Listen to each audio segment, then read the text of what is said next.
Welcome all to join this webinar. And on behalf of ARDF, and I'm a pleasure to kick off this webinar.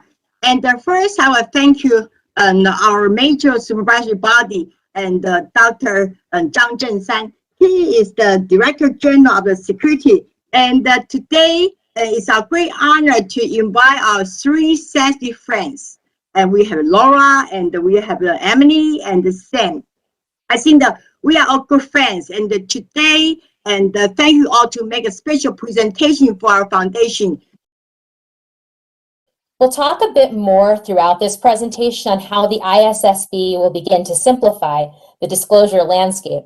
But in particular on this slide, you can see how the ISSB is starting to consolidate the alphabet soup that you may have heard that term before, the many different acronyms and frameworks that are out there, by bringing together sustainability disclosure standards and frameworks that address investors' interests, both cross-industry and industry-based information. Today I'm going to take you through the financial sector very briefly, and I just want to illustrate the purpose of industry specificity in determining what is financially material, decision useful and cost effective for the various industries within the financial sector.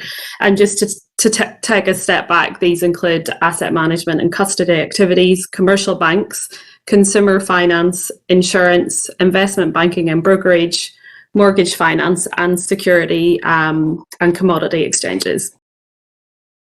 So those are internet and media services, which are large consumer-facing public internet platforms like Facebook and Google.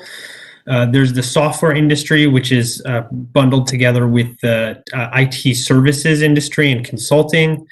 You have hardware, which is sounds like making devices, but actually is really just a design industry. The hardware companies are the ones who actually just design the devices and tell other companies how to build them. As Chairperson mentioned, according to S1 and S2 published by ISSB, the ESG information is required to be disclosed, including its components as its financial reports, and at the same time, which is quite challenging for the preparers, such as on the data collection, a lack of in-house expertise, etc. So from your point of view, how do regulators facilitate the adoption of the sustainability standards or the ESG information framework?